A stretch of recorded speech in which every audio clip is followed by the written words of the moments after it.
Quindim, ele é um prato fácil de se preparar, né? Não entendi por que o pessoal gosta tanto do quindim, né? Ele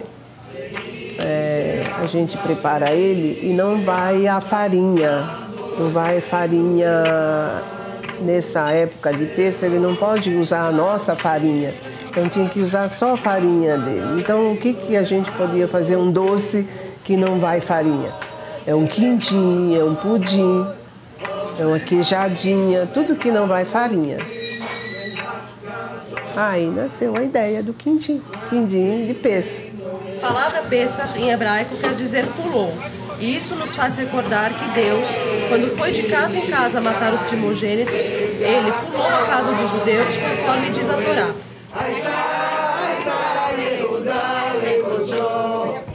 Meu nome é Maria de Lourdes, vim do Sergipe. Ana Maria Santos, 70, fazer 71, é 70, né? É isso.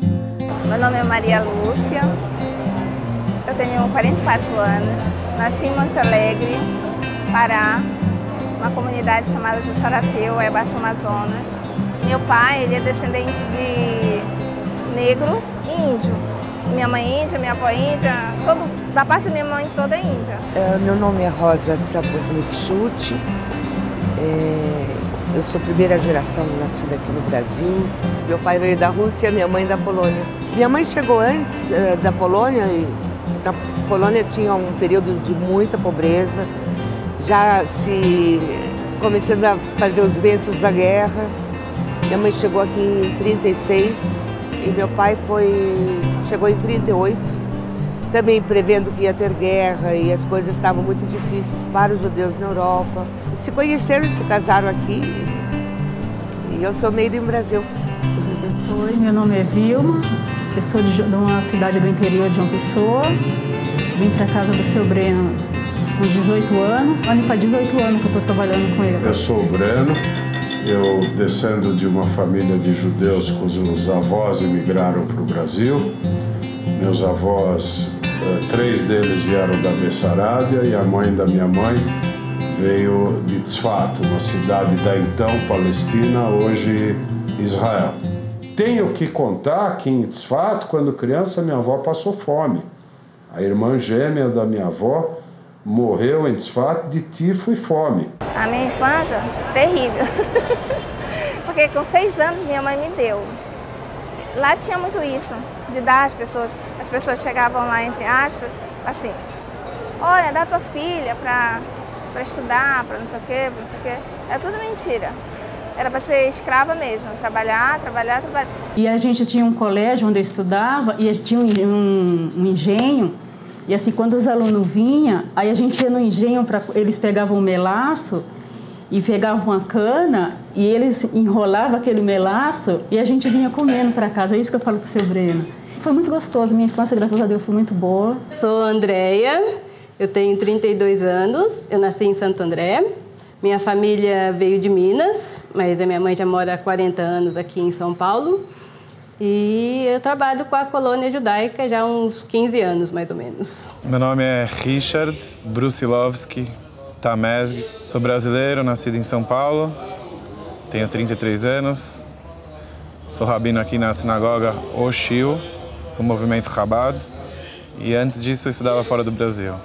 Meu pai é marroquino, judeu do Marrocos, quer dizer, ele é um judeu sefaradita. Minha mãe veio muito pequena. Minha avó veio alguns anos antes de ela nascer, da Polônia para cá, antes da Segunda Guerra Mundial. Meu nome é Léo Steinbruch, sou judeu brasileiro, ou brasileiro judeu. Os meus avós eram gaúchos, eles vieram no começo do século passado, numa imigração para o Rio Grande do Sul. Eles vieram, hoje é o que seria chamado de Moldávia, na época já era Bielorrússia. Os pais da minha mãe, eles vieram da Europa na década de 30, já de alguma forma fugidos de perseguição. A minha avó, ela veio da Lituânia e meu avô era polonês. Nasci em Sergipe, trabalho lá era na roça, plantação de mandioca, feijão, milho. Então esperava o milho crescer, a mandioca, para depois colher para fazer farinha. Todo mundo dizia que São Paulo era o encanto, né? Chegava em São Paulo, era dinheiro, trabalho, mas não foi nada disso. Foi duro. Ele veio na nossa frente, ficou 2 anos, ele voltou, nós foi pegar a família, mas a gente sofremos muito até chegar em São Paulo. Por motivos diferentes, mas também fugidos muitas vezes da miséria. Isso é a história de praticamente todos os judeus que vieram para o Brasil, né? São histórias de pau de arara, só que a diferença é que nós viemos de navio. Nós viemos aqui para o Brasil, terra prometida. Este é o pão da pobreza que nossos antepassados comeram da terra do Egito. Todo aquele que tem fome, que venha e coma.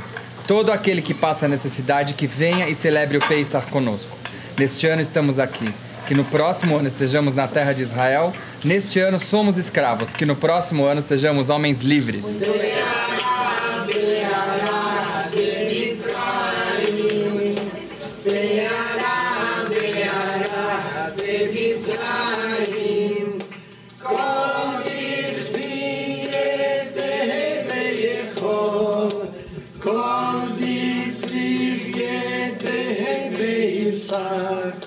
A festa de Pesach, o judeu comemora a saída dos judeus do Egito. Aquela passagem famosa que todo mundo conhece quando Moisés abriu o mar. Os judeus ficaram 40 anos no deserto e nesses 40 anos eles não tinham tempo de deixar a comida fermentar de um dia para o outro. A comida não crescia. Então nessa semana come-se alimentos que não crescem de tamanho. Né? Também existe uma tradição específica da farinha de trigo, que não pode se comer essa farinha de trigo tradicional que a gente come aqui no Brasil nessa semana. Aí nasceu a ideia do quindim de peixe. A única comida que eu conhecia até uns 5, 6 anos de idade era a comida judaica dos países onde meus pais vieram. E nesse período eu comecei a conhecer o pessoal da redondeza onde eu morava. Era um bairro que quase não tinha judeus então eu introduzi na minha casa comida árabe, comida brasileira, baiana, italiana, que eram nossos vizinhos. Eles adoravam nossa comida e a gente curtia muito a comida da vizinhança e existia uma troca assim de informações, de receitas e através da comida as vizinhas começavam a fazer amizade com meus pais com as outras famílias, porque as crianças não têm diferença, na rua todo mundo era igual, né? Eu aprendi com uma família romênia. Eu fui trabalhar na casa deles, né? E a senhora sabia cozinhar maravilhosamente. E ela me ensinou a fazer todos os pratos. Não precisei fazer aula, nada. Ela só olha, Dona Maria fica olhando o que eu estou preparando. E agora eu cozinho, acho igual uma mulher judia, né? Cozinho, adoro cozinhar a Páscoa, a festa de setembro, né? Todas as comidas deles. Também trabalhei meio século, né? 50 anos, né?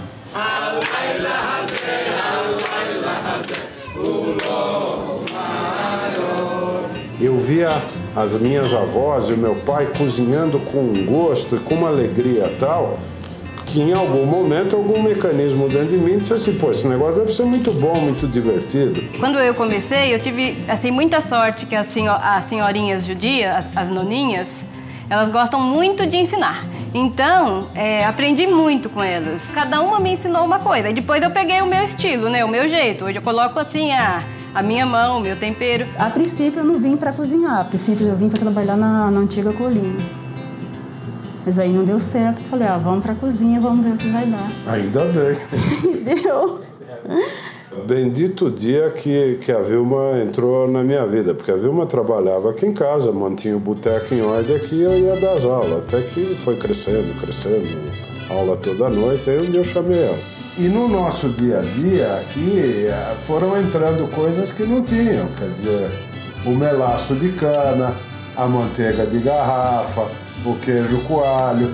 Eles passaram a fazer parte de algumas coisas que a gente faz aqui, né? Uma pimenta, um tempero verde, um coentro, uma salsinha. Isso aí já é coisa nossa daqui do Brasil que a gente vai colocando no meio juntando na comida judaica lá e dá uma coisa boa. O gefilte fish, que é aquele peixe moído, né? Isso aí eu mudei muito. A minha receita hoje é super diferente da tradicional, mas é muito boa, eles comem demais. Aí eu acrescentei sardinha, coisa que não ia, e aí coloca menos açúcar, um pouquinho mais de sal e um pouquinho de cominho. Fica muito bom, eles adoram. Assim, não saiu da tradição, mas ficou diferente o gosto. Isso que é legal da comida judaica, você não fica presa naquela receita, naqueles ingredientes, você consegue adaptar. Isso que é legal. Tem alguns pratos que eu, vamos dizer, incremento. Boto assim uma coisinha diferente para ficar mais gostoso. Sai um pouquinho do ritual deles, mas eles nem notam, nem percebem. Se ela fez adaptação, eu não sei, mas acho que ela aprendeu realmente como fazer com o sabor judaico os pratos típicos. O judeu kasher mesmo, eles não comem leite com carne em hipótese nenhuma. Nem no prato, muito menos no estômago. Tem que esperar, a diferença é 6 horas quando come carne para comer leite, senão não pode comer. Kashrut é o código sanitário que rege a alimentação dos judeus. A kashrut é dividida entre os animais que estão na terra, os animais que estão no mar, os animais que estão no ar, né? O que se pode e o que não se pode, tem características muito específicas para cada um deles. Kasher, a palavra em hebraico, quer dizer apropriado, quer dizer são comidas que são apropriadas para o nosso consumo. Então, basicamente, está escrito que logo no começo da criação do mundo, Deus ele criou animais que são puros e animais que são impuros. Pela Torá, a gente tem uma proibição, pela Bíblia Sagrada, de comer o sangue e também tem regras especiais de como fazer o abate do animal. E, sobre tudo isso, tem um mandamento maior, que é não misturar a carne com o leite ou seus derivados numa mesma refeição. Lot vashel gedi bachal levimo. Essa frase aparece 3 vezes na Torá. Então, eu não posso, por exemplo, fazer um jantar de carne e servir uma sobremesa de leite. Então, tudo que é sobremesa, eu tive que mudar. Aí, ao invés de leite, a gente coloca o quê? Coloca um suco de laranja, coloca um leite de coco, que pode, coloca um leite de soja. E na cozinha a gente vai sempre inventando, e aí sai. Quando você muda para colocar o seu, que sai diferente. Essa é uma cozinha bastante criativa e onde essas receitas elas tendem a ser também lugares de encontro culturais significativos e de reinvenções culturais, né? E quem diria a cozinha judaica, que é uma das cozinhas mais fechadas, estreitas, ela ser capaz de se reelaborar e se transformar, e isso é uma coisa fantástica mesmo. Eu sabia que existia judeu, assim, não tinha noção. Eu sabia que era uma religião, mas não tinha noção como que era. Eu só via falar na televisão, né? Aí na casa dele que eu aprendi. Eu morava em Recife quase 2 anos. Eu não conseguia trabalho. Foi assim que veio a vontade de vir para São Paulo. Eu vim para casa da Dona Rosa. Foi um sonho, porque eu já conhecia, eu tinha sonhado com a casa da Dona Rosa. Foi amor à primeira vista, eu e a Dona Rosa, assim, verdade. Plagiando aí a novela Escrito nas Estrelas, eu acho que em algum lugar estava escrito que eu ia conhecer a Lúcia e ela a mim. A Lúcia veio há quase 15 anos para minha casa e no dia que ela chegou a gente já teve assim, uma empatia muito grande. Ela veio para trabalhar, me ajudar na cozinha e com o tempo ela passou a me ajudar no escritório, não na cozinha. Tudo que eu sabia fazer eu passei para ela no que diz culinária judaica. Como ela cozinha muito bem, a comida dela judaica sai melhor do que a minha. A minha avó cozinhava, ela fazia um prato que não é exatamente brasileiro, mas que os italianos trouxeram para o Brasil, que era a polenta, que para os judeus é a mamaliga. né, que eles roubaram essa palavra do romeno. E ela fazia polenta de linha. Ela aprendeu a cortar a polenta com linha com uma senhora que trabalhava na casa dela. E ela servia a polenta de um jeito que eu nunca mais vi. Ela fazia uma manteiguinha derretida com uma folhinha de sálvia e ralava queijo Minas. E aí servia a polenta com a manteiguinha derretida e o queijo Minas ralado, salpicado em cima. Mas era o manjar dos deuses. Aquilo era maravilhoso. Eu não sei. Aí tem o sincretismo de umas 5, 6 cozinhas que ela juntou, sabe-se lá Deus, entre ela e a Maria da vez, como é que isso foi juntado. Mas era um prato, assim, único. A culinária dita brasileira, isso já o Gilberto Freire dizia, era uma culinária, assim, de um encontro, de encontros, né? Encontros da cozinha portuguesa com seus ovos, né? O quindim sendo o resultado dessa sobra de gemas, porque as claras eram usadas para engomar as roupas nos conventos, com uma cozinha africana que vai usar muito coco, né? e com cozinheiras muitas vezes indígenas, né? Que vão também trazer. Então essa ideia de uma cozinha que se constrói num encontro é bem do Brasil. A minha avó, como quase todos os imigrantes que chegaram aqui, conhecia a culinária dos tétalos, né? Cozinharam da vilinha deles lá. A vida deles era aquilo, né? Aqui eles foram conhecer o feijão, a banana, a mandioca. O meu pai, ele tinha roça, plantava mandioca, plantava milho, plantava feijão. O sítio do meu pai tem cupuaçu, tem tucumã, tem todas essas coisas regionais tem no sítio do meu pai. Que hoje ficou resumido num pedacinho de terra, porque o pessoal que tem gado colocou o gado todo ao redor. Farinha, que eu sempre tive farinha como uma comida assim muito pobre, muito... Hoje eu sei que a farinha tem tanto nutriente, a farinha de mandioca, e a forma como eles preparam no norte, no nordeste, ela é super saudável, super coerente com a alimentação. Antes eu tinha dó, digo, coitado, falando só come farinha, mas a farinha é muito rica em tudo. E hoje eu aprendi com a Lúcia, né? É só das coisas judaicas da comida que eu faço. É a compota e os queira. Agora as outras coisas, como você vê, é a minha irmã que faz. Cozinhar é um prazer. É um prazer ir para a cozinha, cozinhar com todo carinho. E mais ainda quando os pratos estão prontos e a gente põe na mesa e as pessoas comem com gosto, né? E falando sempre, esse está gostoso, esse está delicioso, né? É mais ainda. E a gente na próxima já faz com mais carinho ainda. Eu adoro cozinhar. Eu adoro cozinhar. E essa é a beleza da cozinha. É você fazer algo pro próximo. Sempre que você cozinha, é num ato de amor e respeito ao próximo. Isso me fascina. Quando a gente começa a ver a interação da cozinha com a sociedade, no caso específico do judaísmo com a religião, aí essa história fica triplamente fascinante. Sempre eu faço assim com muito carinho mesmo, muito boa vontade. Eu acho que é esse o segredo, que aí fica gostosa a comida. Tudo que a gente faz com carinho fica bom, não só a comida, né? Acho que qualquer emprego, pode ser até um grande empresário, que ele tem que ter muito amor no que faz, né? Senão não vai pra frente, não dá. Então esse é o meu segredo. É mais que alimentar. Toda vez que você cozinha para alguém, você faz um prato, você não está só alimentando de comida, você está alimentando de amor. Tem um antropólogo que faz uma distinção aqui no Brasil entre alimento e comida, que é o Roberto Amata. Então, para ele, o alimento seria aquilo que nós ingerimos para matar a fome, mas a comida é outra coisa, né? A comida ela é especial, ela tem outros significados para além dos nutrientes, das proteínas, os glicídios, os lipídios.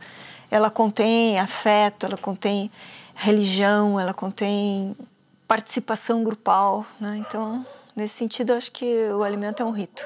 Baruch atah Adonai Eloheinu melech haolam borei pri hagafen. Amém. Tem um Shabbat que eu geralmente acendo as velas todas as sextas-feiras. Antigamente, quando o Léo tinha a mãe dele, ela que acendia. Depois que ela faleceu, o pai dele falou para mim, Ana, agora você assume a parte de acender as velas. Então, todas as sextas-feiras eu sempre acendia as velas. Eu acho que é uma tradição, é a tradição dos Shabbats, que é um tipo de descanso, sei lá, uma coisa assim, né? Às vezes, assim, quando eu vou trabalhar, a mãe das crianças fala, hoje a Andréia vem. Aí eles falam, eu nem vou para a escola, não quero nem ir para a escola, porque quer ficar lá me ajudando. Essas meninas que eu vi, assim, praticamente com 2, 3 anos, já estão casando já. Aí, o que elas falam? Andréia, como é que faz isso? Andréia, como é que faz aquilo? Aí a gente marca alguns dias da semana, antes do casamento, eu dou umas aulas para elas, aí a gente faz todos os dias uma comida diferente para elas aprender. E no final a gente faz um livrinho de receita, tira as fotos, elas vão copiando as receitas, e aí é feito o primeiro livro delas, eu e elas. Eu acho interessante que, vamos dizer assim, muitas famílias, que nem eu falei, às vezes mães jovens que acabaram de casar e depois elas querem começar a fazer em casa pratos típicos da festa judaica e elas não sabem, elas contratam essas cozinheiras, elas acabam aprendendo e muitas acabam até depois fazendo sozinha. Deixa eu ver. Se com uma, eu com outra. Agora já tô no ponto. Eu me lembro da Maria cozinhando para as festas judaicas na casa do meu avô, desde que eu me lembro como pessoa. Aprender é importante porque ela é a chave do conhecimento de cozinhar comida judaica. Cuidado com a mão.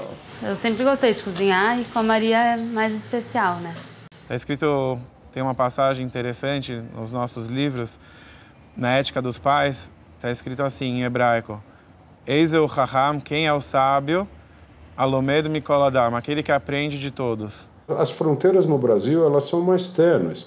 A Vilma e eu fomos dar aula outro dia na inauguração de uma escola de chefes em Trancoso.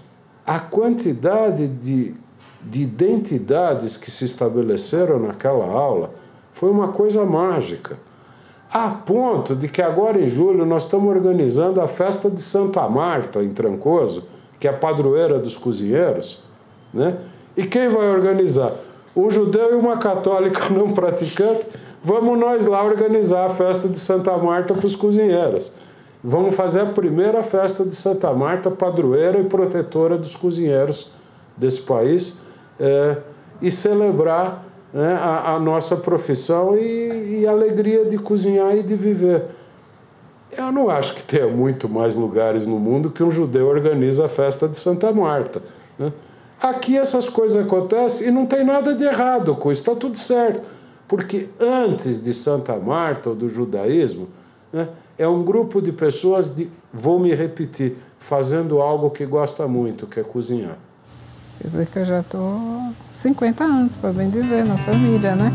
E eu fico mais nessa família do que a minha família verdadeira. Se é festa, Dia das Mães, Dia dos Pais, Natal, Ano Novo judaico, eu estou sempre junto com eles, mais do que com a minha família.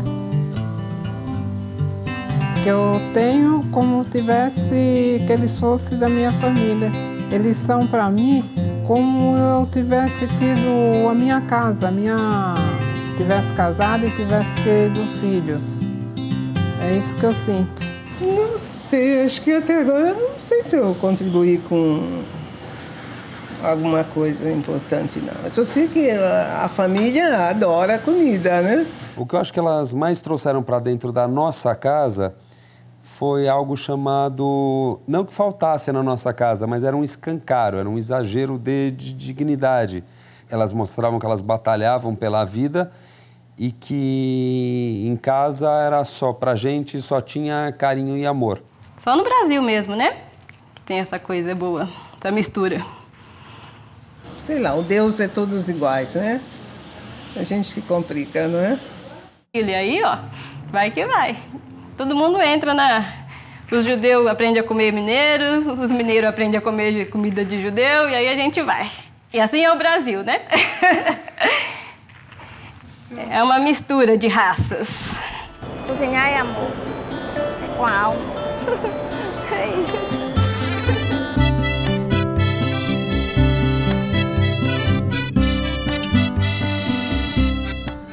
E minha avó tinha um verdadeiro fascínio por bananas, porque ela as conheceu aqui no Brasil.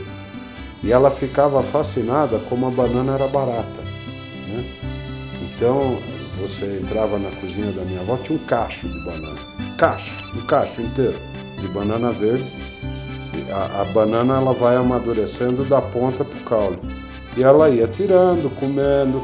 E no fim, quando amadurecia tudo, ela fazia doce de banana. E a gente se fartava de doce de banana.